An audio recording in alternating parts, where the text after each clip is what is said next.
¿Cómo están, queridos amigos? Bienvenidos a un nuevo episodio de Hablando Derecho, un podcast destinado a la coyuntura actual, a su vinculación con el mundo del derecho, la justicia.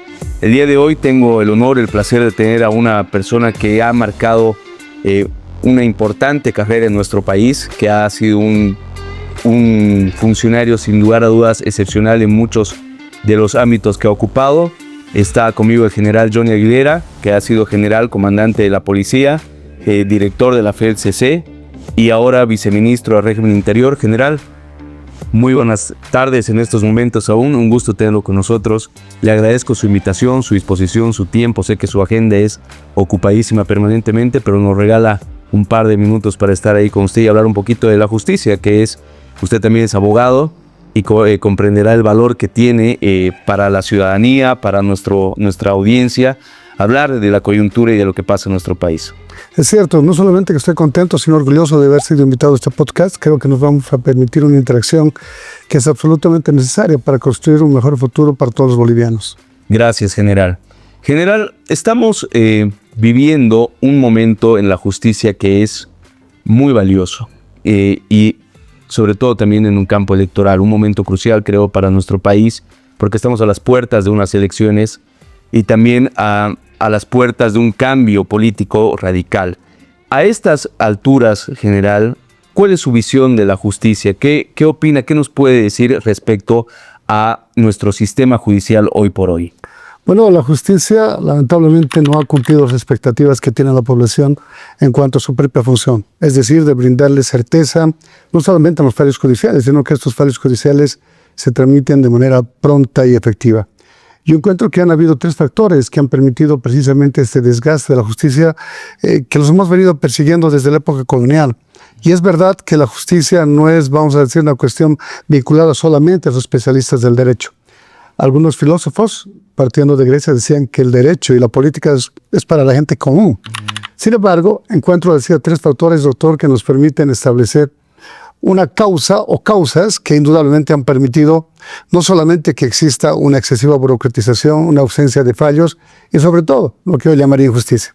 La primera es la politización. En muchos casos, para acceder a un cargo judicial se requiere contar con un nivel de avales que indudablemente no solamente que perturba, sino de alguna manera involucran decisiones que no están luego arraigadas en el marco legal.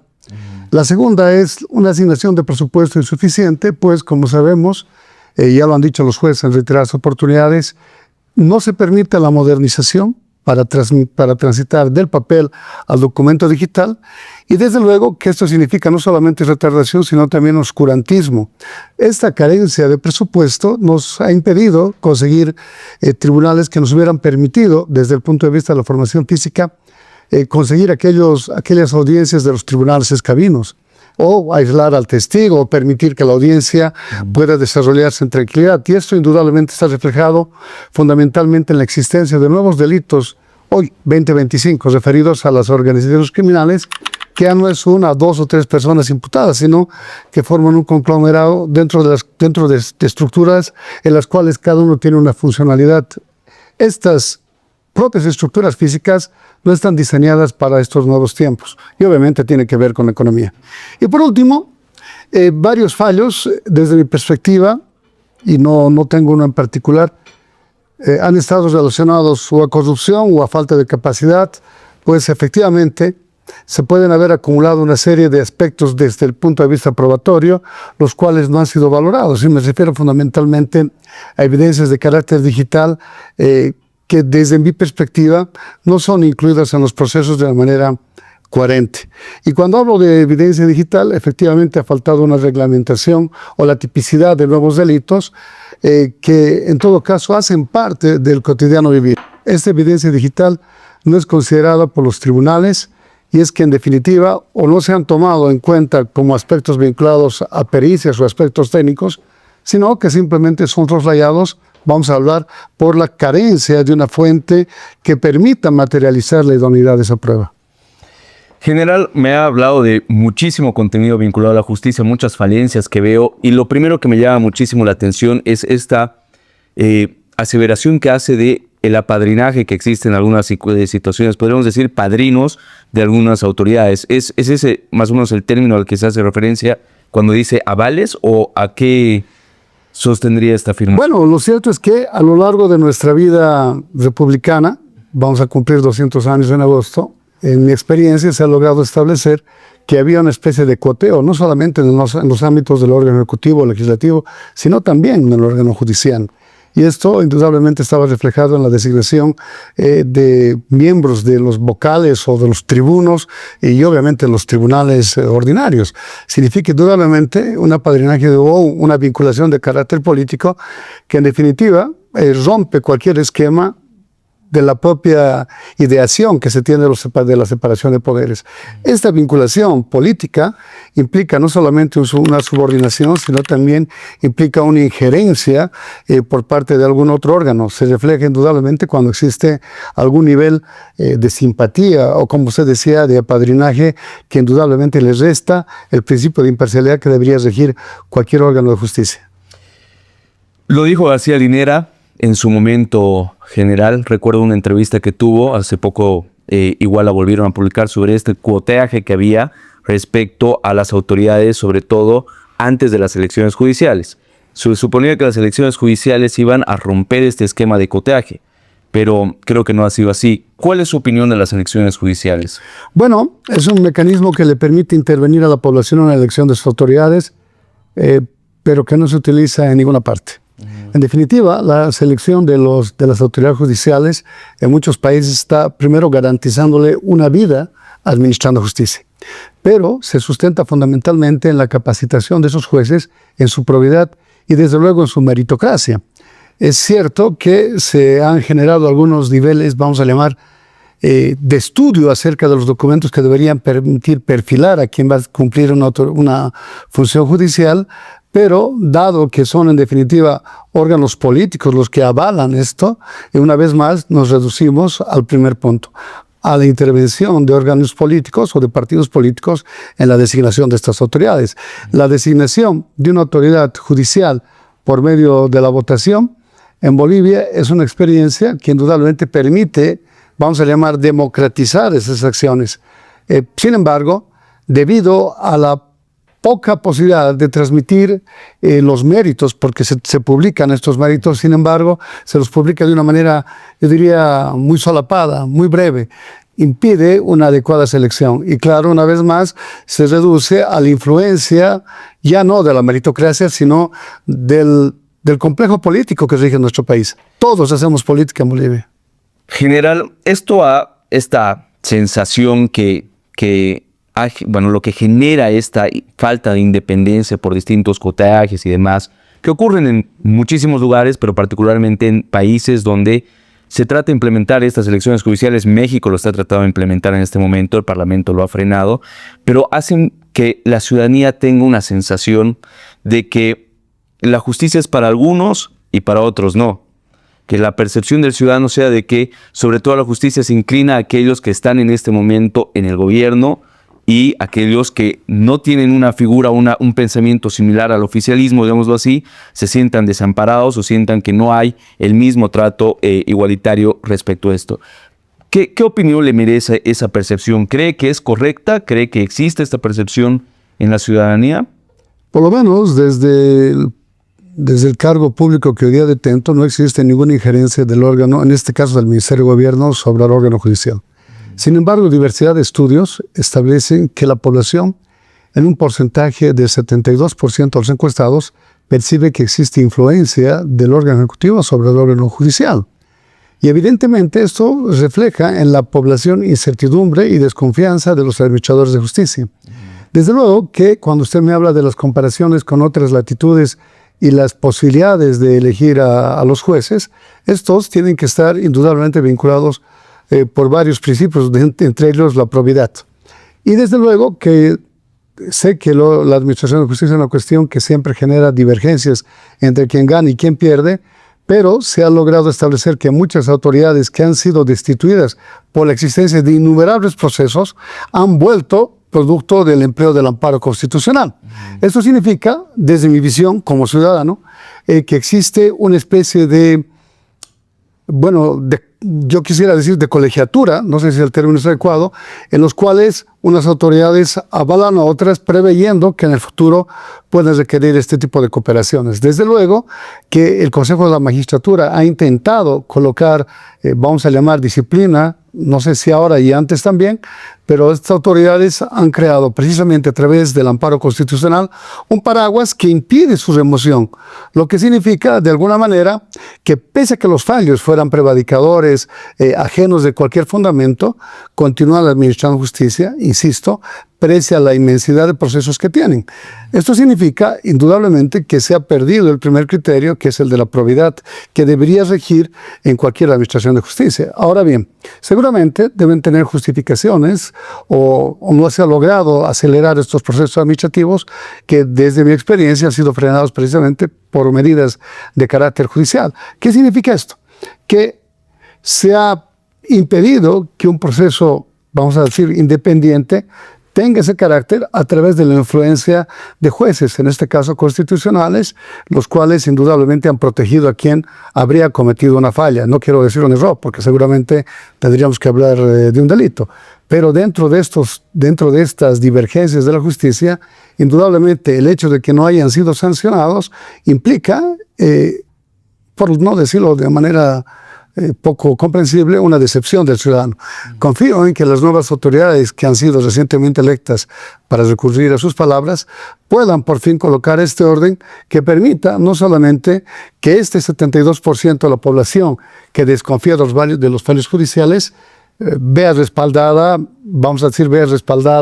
su imagen de la justicia, su fe que tiene que tener en quienes en definitiva van a colocar un fallo en nombre del Estado contra un ciudadano.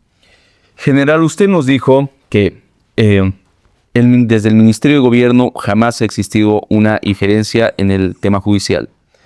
Sin embargo, y entiendo que usted no es ministro de Gobierno, pero sí es dependiente de la cartera del Ministerio de Gobierno, en la cual en meses pasados y durante la gestión de gobierno actual ha habido algunas actividades de prensa, digámoslo así, en donde se han expuesto casos, se ha hablado de investigación, se ha hablado de actos investigativos en los cuales entiendo que esto les correspondería al Ministerio Público, por ejemplo.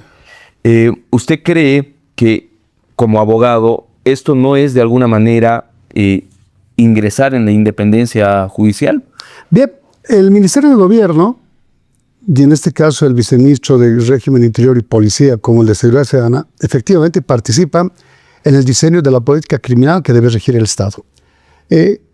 Desde mi condición de comandante de la policía se ha entendido que las políticas criminales deberían estar destinadas fundamentalmente vinculadas a la prevención situacional, mediante la cual un ciudadano informado es una víctima menos. La prevención situacional coloca barreras a la comisión del delito, pero la más efectiva dentro de estas políticas criminales es precisamente que el juicio sea no solamente idóneo, sino pronto. Porque de lo contrario se genera impunidad en el delincuente que por diversas razones sale libre y una vez más sensación de inseguridad en la población. Usted me está consultando acerca de la presentación de personas que hubieran actuado en un delito, las cuales... En realidad, general, todavía no le estoy preguntando de la presentación de personas, sino más bien de, por ejemplo, en algunos casos se ha hablado de diagramas de cómo operaban organizaciones criminales. Ajá. O cómo se han realizado los operativos, que me parece que, desde mi punto de vista, y lo digo personalmente, creo que eso debería haber hecho el fiscal departamental, por ejemplo, ¿no? Porque él es el que realiza la dirección funcional de las investigaciones, pero en algunas oportunidades lo ha hecho el Ministerio de Gobierno. Entonces, ¿no cree usted que eso de alguna manera es meterse en el campo judicial, digamos, en el campo de la investigación? Bien, en verdad, como bien lo ha dicho usted, doctor, el fiscal es el director de las actividades de investigación y de policía judicial. Él participa desde el primer momento hasta la ejecución de la sentencia. El policía simplemente es un testigo profesional que relata acerca de los medios técnicos o experimentales el transcurrir de la investigación. Ahora bien, ¿qué es la investigación? La investigación no es más que la reconstrucción de los hechos a través de la acumulación de evidencias de carácter material o testifical. La consulta está vinculada a la exposición de un diagrama de un trabajo técnico que obviamente no constituye ningún elemento probatorio, simplemente es la consecución o el desarrollo de un trabajo de investigación. El hecho de desarrollar un plan o de desarrollar un diagrama o de demostrar los elementos probatorios ante la población cumple dos finalidades. La primera es que los medios de comunicación son ávidos de noticia.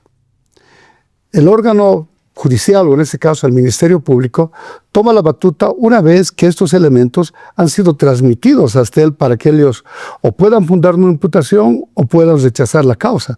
Si los medios son insuficientes, la Fiscalía tiene la posibilidad de decir que son insuficientes. Si los medios son adecuados, el fiscal o la fiscal en una audiencia de imputación o de medida cautelar va a destacar aquellos medios probatorios para introducir en el fiscal o en el juez primero la existencia del hecho y la responsabilidad del autor. En todas las policías del mundo se reflejan estas acciones porque permiten no solamente incentivar al funcionario policial quien ve reconocido su trabajo una vez que se lo ha demostrado, y segundo, que permite en la concepción del ciudadano comprender cuál es esta estructura, cuál es el funcionamiento de esta estructura. Y es que en definitiva vale la pena reiterar que hay muchas conductas que todavía no han sido internalizadas en Bolivia como parte de organizaciones criminales, producto de la influencia mediática o de otro tipo que impide que la comunidad pueda comprender que tales conductas son, primero, restringen la actividad ciudadana o en segundo caso ponen en riesgo la seguridad interior del Estado. Hago referencia a este tema, pues como le decía, la influencia de estos medios de comunicación han naturalizado ciertas conductas, las cuales, si no son exacerbadas por quien está encargado de la implementación de la política criminal, difícilmente van a ser visibilizadas por la comunidad. Entonces, tiene dos fines, le decía. Uno es satisfacer la necesidad de información que tienen los medios de comunicación, y el otro, que es que a través de la modalidad de comisión delictiva se puede prevenir a cualquier ciudadano de ser víctima de estos hechos. Gracias, general. Ahora, cuando usted nos dice es una forma de informar a la comunidad, también a la sociedad, lo que está pasando y cómo se desarrolla una investigación, está el otro lado que justamente usted me decía, que es el de la exhibición de algunas personas a momento de ser capturadas, ¿no? El Código de Procedimiento Penal establece que para que una persona pueda ser exhibida debe dar su consentimiento, justamente por el principio de inocencia. Entiendo que usted no ha sido el promotor de esta, sino más bien la cabeza del Ministerio de Gobierno. ¿Cree que esta exhibición es una forma legítima de comunicar o, en cambio, puede afectar la presunción de inocencia de alguna manera al general? Muy bien, usted nos ha hablado del consentimiento y hay que comprender que, como en cualquier nivel de carreras, no quiero decir que la delincuencia sea una carrera, decía Freud que solamente dos cosas motivan al hombre, una es reconocimiento y otra es sexo. Y entonces, dentro de estas carreras criminales, quienes han cometido este tipo de hechos merecen, comillas, un reconocimiento y por eso admiten su presentación, pues dentro del contexto en el que estos sujetos se desarrollan dentro de esta carrera criminal, son reconocidos a través de los medios. Evidentemente, recientemente el órgano, no sé si el Tribunal Constitucional o alguna otra entidad, ha sacado algunos lineamientos que regulan este tipo de presentaciones independientemente del procedimiento penal. Una de ellas es que esta persona haya sido buscada o haya cometido delitos que en definitiva necesitan o requieren que la población los reconozca. Entonces existen salvedades en los cuales o el Ministerio de Gobierno o la Policía Boliviana podría informar acerca de esto. Nadie está anticipando ninguna presunción, pero efectivamente, si fuéramos coherentes, los elementos probatorios acumulados en la etapa preparatoria bajo los principios de legalidad y de funcionalidad deberían servir a lo largo de todo el juicio. Sin embargo, se han generado una serie de trabas que han permitido o impedido la eficacia de esa carga probatoria. Es posible que en algún momento, de hecho alguna exautoridad, un exministro ha sido enjuiciado porque se presentó una persona que era inocente como responsable. Existen los canales para que, habiéndose cometido tal injusticia o tal arbitrariedad, quien es el responsable de ese hecho sea sancionado. Pero una vez más, pensemos en la exigencia que tiene la comunidad de una justicia pronta. Y es que, en definitiva, a partir de mi experiencia, se logra ver que si es que no se dan una reacción pronta, si es que no se exhibe la acción que ha efectuado el órgano de persecución penal, ya sea esta la policía o el órgano judicial o el Ministerio Público, existe una carencia de la seguridad en el país. ¿Y cuál es la consecuencia de esto? En principio, porque existe un barómetro que establece qué ciudades o qué países son más seguros precisamente a partir de la eficacia del sistema de ejecución penal. Otros están vinculados a la tasa de homicidios o a la sensación de victimización que tiene cualquier usuario del sistema de justicia. Entonces, estos niveles de eficiencia o de ineficiencia no pueden ser satisfechos si es que las acciones no son de carácter público. Y en definitiva, en Bolivia siempre se conoce cómo empieza un proceso, más nunca cómo termina. Y es por eso que por lo menos un 75% de los procesos iniciados no terminan en sentencia, lo que significa impunidad, lo que significa retardación y por último lo que significa una insatisfacción de la víctima. Más allá de haber pretendido generar la justicia restaurativa como un mecanismo de solución de estos problemas, en definitiva, el derecho penal, que todos sabemos es de última ratio, tiene que generar no solamente una persecución eficiente, sino, para resumir la respuesta, que no violente los derechos de ninguna de las partes. General, considerando que, como usted lo dijo, un promedio del 75% de los procesos no concluye con una sentencia, ¿no es demasiado arriesgado esta exhibición en cuanto a la responsabilidad del Estado? Muy bien. Sucede que han habido personas que, teniendo sentencia condenatoria ejecutoriada, han salido libres. Han vuelto a cometer delitos, y delitos de lesa humanidad, violaciones, asesinatos después de la violación, feminicidios, etc. Y claro, una vez más, se debe esto a que nadie decía qué es lo que pasaba con estas personas. Y es que cuando hablamos de la carrera criminal, recurre bien a mi mente que el 20% de las personas que cometen estos delitos son 80% responsables de ellos. Es decir, hay una carrera criminal reincidente fundamentalmente en los delitos de oportunidad y delitos de violencia. En los delitos de oportunidad, alguien que ha cometido un hurto, un robo, luego un atraco, termina matando. Pero ¿cuándo ha tenido sentencia? Nunca, pese a la carga probatoria que se ha ido presentando a lo largo de todo el proceso, o por lo menos en la etapa preparatoria. Y aquí hay que hacer una mea culpa. Sucede que la policía es activa, y lo han dicho ya varios tratadistas, entre estos Zaffaroni, hasta la audiencia de las medidas cautelares. Después de allí, es un misterio. Es un misterio porque, claro, aparece un otro caso, no se hace una persecución adecuada a ese proceso, y se traduce, cuando se trata de delitos de narcotráfico, en la absolución, en la devolución de bienes, en cosas que parecen incestuosas desde mi perspectiva. Una vez más, si no fuera público, esto quedaría escondido. Y no se está, en mi visión, vulnerando ningún derecho cuando se da este tipo de informaciones que nos permite, como ciudadanos bolivianos, entender cuáles son las causas de que ese 75% de procesos no lleguen a sentencia. ¿Cuáles son? Bueno, en muchos casos, la ineficacia de la prueba, la alta rotación del personal, la inconsecuencia de quienes están encargados de la persecución del delito cuando se trata de acciones vinculadas al Estado, o, por último, el abandono de la querella, ya sea por desistimiento, por cansancio o por conciliación. Los delincuentes de oportunidad han perfeccionado su carrera, visitan los centros penitenciarios y nunca se logra una condena. Efectivamente, existen disparidad en cuanto a estos criterios, pues en algunas legislaciones, cuando hablamos de la justicia restaurativa, un delito, vamos a llamar de bagatela, ni siquiera merece una persecución de carácter penal. Sin embargo, aquí han hecho un modo de vida porque, en vista de que se considera un delito de bagatela, no existe una justicia especializada que pudiera prontamente sancionar a estas personas.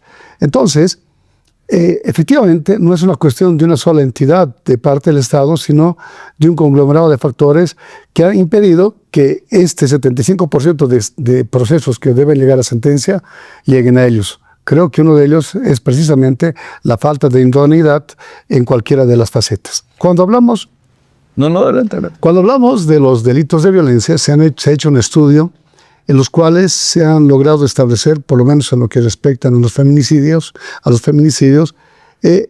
que existen malas actividades destinadas a la función de la policía judicial, entre estas la recepción de declaraciones o forenses cuando no realizan una autopsia médico-legal, o por último, no se efectúan acciones de carácter preventivo que hubieran impedido que quien ha generado una lesión vuelva a hacerlo. Se han planteado una serie de, vamos a llamar, de propuestas legales, entre ellas el empleo de una manilla, mediante las cuales no solamente reduciríamos la población carcelaria, sino sobre todo podríamos monitorear a quienes han cometido delitos de violencia, precisamente para cumplir aquellas medidas cautelares que impiden un acercamiento.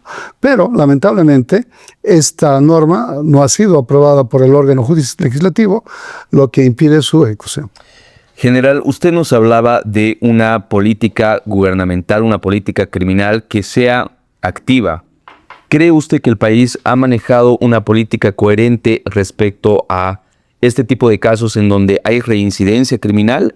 ¿O en cambio tenemos un Estado que en cuanto a este tratamiento de reincidencia ha fallado? La verdad es que me estoy refiriendo a una teoría que se llama prevención situacional, que surge en 1970 con un criminólogo que se llamaba Clark, y que empieza, y usted estoy seguro que lo conoce, con la explicación de la teoría de los vidrios rotos. ¿No es cierto? Cuando hay un vidrio roto, se siguen rompiendo. Cuando uno se coloca una barrera, se siguen rompiendo estas barreras. Usted me dice, hemos tenido políticas criminales. En definitiva, esta política criminal tiene que ser sistematizada, organizada y coherente entre los tres estamentos de la persecución penal. Entiéndase, policía, o ministerio o gobierno, como quiera llamarse, el Ministerio Público y el órgano judicial. La comprensión adecuada del delito y de la teoría de la prevención situacional no solamente va a permitir que impidamos en la comisión delictiva, y es que estoy haciendo referencia suficiente sobre esto porque cuando se encuentra una persona, primero que tiene carácter reincidente, en posesión de elementos idóneos para la comisión de un delito, vamos a llamar de una cuerda, de un elemento constrictor, o en posesión de una pata de cabra, justamente en lugares en los cuales no debería estar, estamos frente a la ejecución de un delito, o por lo menos a la planificación previa de la ejecución de un delito.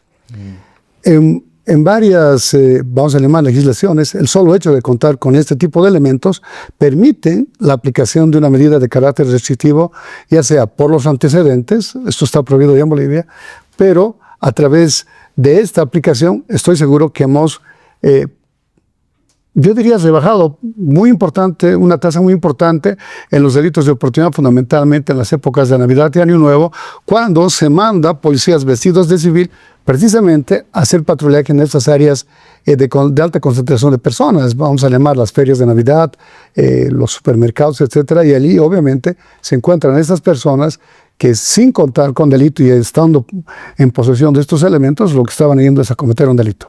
Entonces, esto significa que cuando son entregados a la fiscalía encuentra que no han cometido ningún delito, y peor aún, el órgano judicial, por lo cual la fase preventiva en la persecución del delito desfallece. Yo le decía que la prevención situacional, que es una teoría ya antigua, ha ido evolucionando a lo que se llama hoy día la prevención social, mediante las cuales cada uno de nosotros, cada uno de los ciudadanos, se constituye en un propio guardián, en una fuente de información, y desde luego que se ha pretendido generar esto en la población boliviana, pero yo creo que es una falta de información la que, por lo menos en algunas partes del país, impide que esto se materialice. En Santa Cruz, cualquier persona que tiene una imagen de videovigilancia te facilita, inmediatamente te brinda su testimonio. Aquí no. Aquí no. Aquí no, es verdad. Pero, general, y pasando ahora lo vemos desde el lado de la política criminal, pero hablemos desde el lado del ciudadano que está procesado, ¿no? Digamos que hay un ciudadano, pongamos un supuesto, que ha sido condenado, ejecutoriado y no ha cometido un delito. Si a él se lo tacha y se lo califica como un posible sospechoso de una reincidencia por haber estado en un lugar equivocado y correcto, no es bajo esta visión de entrar a reincidencia, delitos ya condenados, personas ya condenadas, pensar en, usted la debe conocer igual mejor que yo, la teoría de Gunther Jacobs, el derecho penal del enemigo, calificarlos a todos ellos como el enemigo del Estado y a costas de ser enemigo, olvidar de sus garantías, olvidar de su presunción de inocencia, el debido proceso. No es meritorio de un Estado de Derecho también pensar en aquellos que efectivamente puede que se hayan recapacitado, que se hayan insertado en la sociedad, que hayan vuelto a ser ciudadanos de bien, digámoslo, ¿no? ¿No cree que es invadir un poco la esfera del derecho penal del enemigo? Indudablemente. Claro que sí. Cuando estamos trabajando bajo presunciones de que un individuo, por su condición de tal, es responsable de un delito, estamos olvidándonos de la teoría del derecho penal de acto y no de autor. Así es. Sin embargo, es importante que destaquemos que ninguna persona que no tenga la carga probatoria suficiente puede ser indilgado como un delincuente. Y desde luego, la reincidencia del delincuente habitual ha sido borrado de nuestro Código Penal. Era un delito, antes era delincuente y hoy día se ha olvidado. Y evidentemente, cuando usted me habla de la teoría de Gunther Jacobs y del derecho penal del enemigo, esto responde a ciertas estrategias que tienen los estados fundamentalmente para proteger su seguridad interior. Todos sabemos que Gunther Jacobs empieza, yo diría, a tener mayor efectividad a partir de los accidentes, de los hechos terroristas vinculados a la explosión de las Torres Gemelas, el Pentágono, etcétera, donde cualquier ciudadano era perseguido. Desde luego que eso es inhumano y no es comprensible en este momento. Ahora, usted me dice, si una persona de manera casual estaba habitando por ahí, puede ser. Obviamente que puede ser. Ahí tenemos que tener la capacidad de filtrar estos elementos. ¿No es cierto? No, parece, vamos a decir, hasta contradictorio el hecho de afirmar que una persona por sus antecedentes puede ser delincuente, pero estadísticamente se ha probado que el 80% de los delitos son atribuidos a un 20% de esas personas. Es decir, fundamentalmente, la pertinación vinculada a estafadores, ¿entiendes? Estafadores, gente que comete falsificaciones, avasallamientos, delitos de oportunidad y delitos de violencia son los mismos. Pero, una vez más, porcentualmente, esas personas no han llegado a ser condenadas. Pero ¿es correcto basarnos en este porcentaje general o porque en todo caso viene la favorabilidad del indubio pro reo? Sin duda que sí. Yo le estoy hablando de las estrategias que se utiliza para la generación de seguridad, que indudablemente tiene que responder a una política de Estado. Si no existe la carga suficiente para probar que una persona ha cometido un delito y se ha logrado reinsertar, pues bienvenido que venga a la sociedad, que se le den las condiciones de trabajo, porque aquí vale la pena reiterar que los sistemas carcelarios han logrado el perfeccionamiento de las personas que sin ser delincuentes han permitido, han permitido conocer otro tipo de esferas. Una persona que debía pensión, si está preso, luego interactúa con un violador, interactúa con un ladrón. Criminal. Efectivamente, el contagio criminal. Hablemos un poquito de eso, general. Me voy a salir un poquito del margen del esquema, pero quisiera saber cuál es su opinión sobre el régimen penitenciario. Porque vivimos, creo yo, algo que nadie menciona, ni autoridades electas, ni futuros candidatos, porque estamos en épocas de elecciones, ni el ciudadano.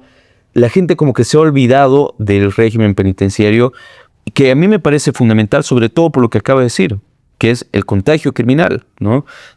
Todos están mezclados, todos están metidos en el mismo lugar. Realmente creo que existe un problema de régimen penitenciario. ¿O qué opinión le merece usted el sistema penitenciario en Bolivia? Bien, el sistema penitenciario es el reflejo de una inadecuada administración de justicia. Hay un abuso de la detención preventiva, hay una retardación de justicia absolutamente negativa y hay personas que por cuestiones administrativas, pese a que tienen libertad, no han logrado recuperarla. Ahora, una vez más, corresponde a un problema de carácter sistémico. El gobierno está planificando la construcción de ampliaciones, precisamente por la retardación de justicia y el hacinamiento carcelario, de ampliaciones en los centros penitenciarios de La Paz, de Santa Cruz, y la construcción de una cárcel modelo Sucre, que permita que quienes ya tienen sentencias puedan ser transmitidos hasta allá. Pero una vez más, la población carcelaria, vamos a llamar, en este momento, no tiene ni siquiera un 15% de personas condenadas. Exactamente. Esto significa que ese porcentaje ya no es responsabilidad del Ministerio Público, ya no es responsabilidad de la policía, es la responsabilidad de quien tiene que imponer una sanción. Si esa persona ya fuera sancionada y luego destinada a esos centros penitenciarios, este contagio carcelario del que usted muy bien habla se rompería. Pero claro, una vez más, volvemos a reflejar problemas que han acontecido en el pasado, que permiten, a través de documentos falsos o de otro tipo de estrategias, conseguir inclusive que personas con sentencia condenatoria ejecutoriada sean liberadas. Cuestión que indudablemente es altamente preocupante, pues no solamente que están provocando un contagio criminal al interior de los recintos penitenciarios, sino que están poniendo en un estado de peligrosidad a la sociedad boliviana. General, me decía usted respecto a el ámbito de la justicia. Entiendo que uno de los principales problemas que tiene, por ejemplo, la policía, el Ministerio de Gobierno, es la reactividad que tienen con los casos, es decir, el inicio, la prosecución de policial, digámoslo así, preventiva de determinados casos y liberarlos por parte de la justicia. Yo recuerdo, y se me quedó grabada en la memoria, una entrevista que usted tuvo hace unos 8 años atrás, en donde muy bien dijo usted, la policía los detiene y la fiscalía los libera, o la justicia los libera, porque había ocurrido un hecho criminal en particular, no recuerdo cuál era. Y creo que eso puede resumir bastante cómo funciona esta rosca, yo digo una triste rosca judicial, porque puede que la policía haga un trabajo efectivo, pero ¿cree usted se mantiene aún en esta posición de que la policía hace su parte del trabajo, pero hay un quiebre cuando llega al ámbito ordinario, jurídico ordinario, judicial ordinario? Todo es perfectible y definitivamente lo que toca es que en principio veamos que han sido personas las que han rechazado aquellas actuaciones por afecto o desafecto a la institución. En aquel momento se pretendía que el marco competencial que tiene hoy la policía consolidado pase a depender del Ministerio Público. Entonces era una cuestión, vamos a llamar, de carácter personal, de quien de alguna manera dirigía al Ministerio Público en La Paz. Y efectivamente había un hecho en particular mediante el cual se había acreditado el empleo de una sustancia, recuerdo muy bien el caso, introducida en una bebida mediante la cual se bajaba los niveles de defensa de una víctima para robarla. Y eso es la doctrina francesa lo califica como envenenamiento. Pero esa autoridad entendió que ahí no había violencia. Es que ya es un tema bien profundo, ¿no? Teoría del dominio del hecho, muchísimas cosas que yo creo que, voy a ser un poco malvado ahí, general, creo que nuestras autoridades muchas veces no llegan hasta eso, ¿no? O sea, yo creo que hay un problema de educación en el sistema judicial fuerte, digamos, ¿no? Que nadie va a plantearle esta teoría francesa o la teoría del dominio del hecho, probablemente ni siquiera hoy en día. Por eso yo le pregunto si usted cree que hoy en día pongámoslo que este caso ocurre hoy, ¿cree que se mantiene en esta posición de la policía reactiva y la justicia como indulgente, digamos? Una vez más, hay juegos muy importantes, los medios de comunicación y la sociedad entera. No creo que lo toleren hoy día, porque en definitiva se ha probado ya que ese envenenamiento era una forma para cometer el delito. Como bien lo ha llamado usted, la teoría del dominio del derecho. La finalidad era robar. Y desde luego que se habían extremado los recursos. Esta incomprensión creo que hoy día no se da porque estoy certero que existen mejores y mayores niveles de coordinación que seguramente en el momento en que era director de la FELCC eran inexistentes. Para ir cerrando, querido general, hemos empezado hablando un poco de que estamos en un momento crucial del país porque estamos sintiendo las puertas de las elecciones y ha habido un debate muy fuerte respecto a el rol de las autoridades sobre un personaje político que viene a ser Evo Morales. Hay un mandamiento de aprehensión que ha sido emitido por una orden judicial, por un juzgado, por una rebeldía, un mandamiento que nunca llegó a ejecutarse. ¿Y usted cree que esta ejecución del mandamiento que le compete a cualquier autoridad impedida por ley, por ejemplo, que viene a ser los policías de cualquier país, de cualquier departamento dentro de nuestro país, merezca alguna responsabilidad, algún criterio sobre la Policía Nacional, el Ministerio de Gobierno, o es que realmente se ha tomado un carácter preventivo sobre este mandamiento por evitar una convulsión o un enfrentamiento? ¿Qué opinión le merece este caso en concreto, general? El ministro de Gobierno pidió un informe de inteligencia. Precisamente esto se hace en operativos que tienen alto riesgo y que merecen precisamente una planificación. Y es que se había encontrado una población, la Ocaña, sitiada a 9 cuadras a la redonda sobre lo que es la radio Causacho-Coca, inclusive invadiendo la vía principal que une Cochabamba con Santa Cruz. Aspectos que además están caracterizados por prebendalismo, primero, segundo, por presión, ya sea económica o temor a ser expulsado de un chaco, que impiden que esta acción se materialice. El informe que evacuaron oportunamente los órganos de inteligencia describían como de difícil cumplimiento en vista de que se colocaba en riesgo a población civil, primero, y segundo, a las entidades o entes que iban a efectuar este accionar. Entonces, hay un bien mayor que es la protección a la vida, que seguramente es el que ha sido, yo diría, el parámetro para que esta operación hasta ahora no se realice. Y es que de manera material existe un desconocimiento de la justicia en una determinada área del país a través de la generación de poderes paralelos. Yo lo denomino gobiernos paralelos, pues se imponen actividades contrarias a la Constitución bajo un paraguas de disciplina sindical o de disciplina organizacional que impiden una adecuada acción de la justicia. Hoy mismo, siendo 8 de julio, no tenemos la presencia permanente de la policía boliviana, lo que permite no solamente el encubrimiento de hechos delictivos muy importantes, uno de ellos el narcotráfico, el robo de vehículos o asesinatos como se han dado en los días recientes. ¿Por qué? Bueno, porque existe un temor reverencial. Y cuando hablo de temor reverencial, le decía, es que estas personas tienen que realizar un aporte si es que no van a ir a cumplir ese servicio, entre comillas, o estar ahí de manera permanente durante 24 horas. Cada día se procede a un intercambio de guardia de 350 personas, las cuales, obviamente, ante una intervención, no solamente que viabilizarían la ejecución de la operación, pues mientras se está efectuando esta acción, seguramente esta persona encontraría una vía de evacuación. Pero además, de carácter paralelo, se han efectuado otras acciones, como son el sitiado del aeropuerto.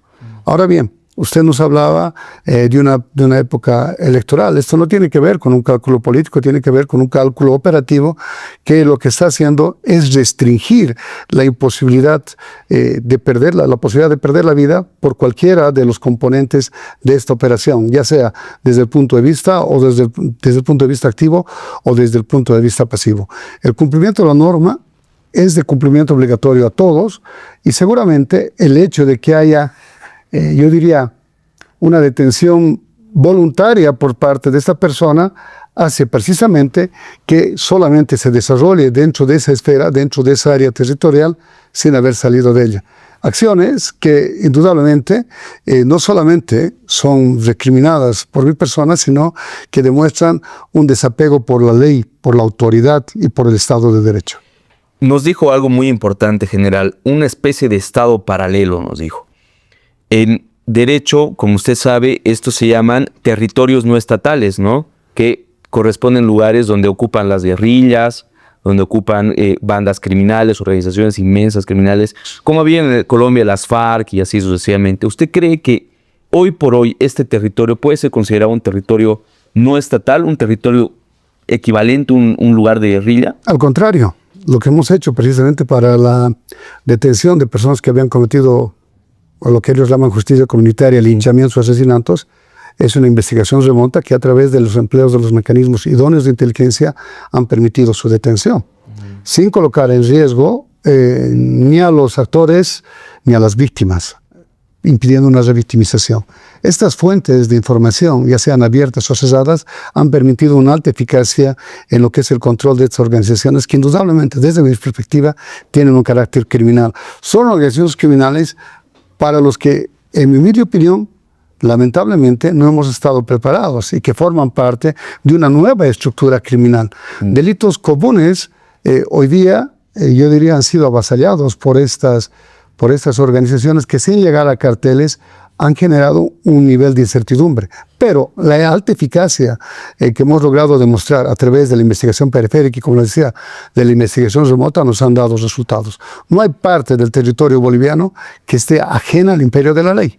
Ahora bien, yo me he referido a 9 cuadras que han sido sitiadas por estas personas, en las cuales existe una especie de protección a una persona que se encuentra allí.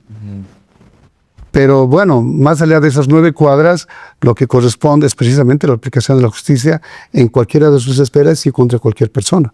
Gracias, general. Estamos ya para la última pregunta, general. Me gustaría que dé un mensaje a nuestros televidentes, a nuestros los que escuchan el podcast, que hoy por hoy desconfían del sistema judicial, que hoy por hoy desconfían del sistema en el cual se desenvuelven las investigaciones criminales.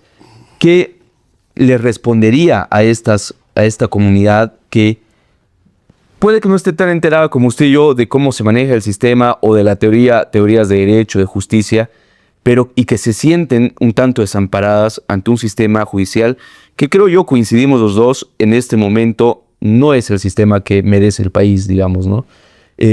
¿Qué opinión le daría usted o qué mensaje le enviaría a los ciudadanos en este punto, general? Muy bien, yo creo que la indiferencia es nuestro peor enemigo. Hay varias teorías, entre ellas la Escuela de Copenhague, que dicen que cuando no es mi problema, no es el problema de nadie. Y entonces esta indiferencia es lo que ha generado precisamente altos niveles de impunidad. Si todos estamos conscientes de que la justicia no solamente nos va a permitir crecer, sino sobre todo nos va a permitir seguros, estoy seguro, una vez más, permítame el pleonasmo, vamos a poder avanzar hacia adelante. La indiferencia es el peor enemigo. La carencia de acción o la carencia de sanciones prontas, la carencia de una eficiencia en los sistemas administrativos o judiciales se transmite o se resume simplemente como impunidad. Si todos exigimos una justicia pronta, a través ya sea de organizaciones o a través dentro de un mismo proceso, estoy seguro que esto terminaría. Y cuando digo esto es que cuando usted pide que sea atendido por una autoridad judicial o policial o fiscal, lo citan para dentro de 1000 días. Entonces no existe aquel principio necesario e inmediato que permite una interacción entre personas, las cuales seguramente podrían no solamente aquilatar información, sino también conseguir una solución. La falta de proactividad, la falta de simpatía por los problemas de los demás, traducido en indiferencia, es la que nos tiene así. ¿Cuál es el mensaje? Todos somos parte de la solución. Todos somos parte de la solución a partir de nuestra participación en cualquier nivel. Muchísimas gracias, general, por su tiempo. Le agradezco, espero que lo podamos tener alguna oportunidad más para poder debatir un poquito de derecho. La verdad es que he aprendido y conversado muchísimo con usted. Sin lugar a dudas, estoy seguro que el rol que desempeña también como abogado, porque también lo es fundamental para nuestro país. Muchas gracias, general. Le agradezco, un fuerte abrazo. Bueno, queridos amigos, hemos llegado al final de nuestro podcast. Quiero agradecerles el tiempo por haber compartido con nosotros. Compartan este canal, difúndanlo, síganos en YouTube, Spotify y algunos clips de TikTok para poder hacer viral este episodio y seguir creciendo. Muchísimas gracias.